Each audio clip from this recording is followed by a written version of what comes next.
lumalaki na ang ulo ni Bong, pagagalitan ito at sa huling pagkakataon, dapat patunayan ni Bong ang kanyang galing at tapang. Tumawag si Mr. Reyes kay Chief Espinas na may ipapatrabaho ito.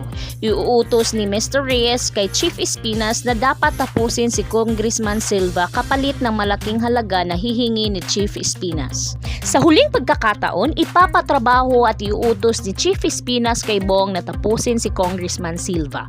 At sa oras na pumalpak ito, panahon na para tapusin siya at palitan ng bago. Bago umalis si Bong at ang kanyang grupo, nakita sila ni Tanggol na siyang mapagtagpi-tagpi niyang malayang nakakalabas si Bong sa kulungan at ang kasamahan nito pagtahimik na ang lahat. Habang tahimik na ang lahat, may isang grupo na nagpasimuno ng gulo upang tapusin ang grupo ni Tanggol. At dahil sila'y ng laban, mag-aagaw buhay ang isa sa grupo ni Tanggol. Tila mabilis ang karma ni Bong. Dahil masyadong kampante at mayabang si Bong, hindi niya aakalain na maraming bantay ang kanyang target. Dito matatamaan si Bong sa isa sa bantay ni Congressman Silva. Kung kaya't dali-dali silang tatakas ng kanyang kasamahan upang takasan ang bantay ni Congressman Silva. Dahil sa dami ng bantay, magtatago ang grupo ni Bong upang sila'y tantanan ng mga tauhan ng kanilang target. Nang umalis na ang mga ito, dali-dali silang babalik sa kulungan upang gamutin si Bong.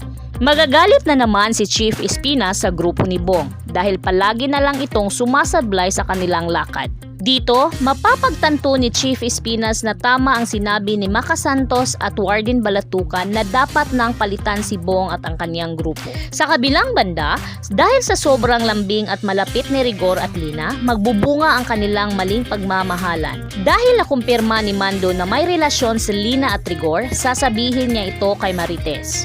Please like, share, and subscribe para lagi kang updated. Maraming salamat po!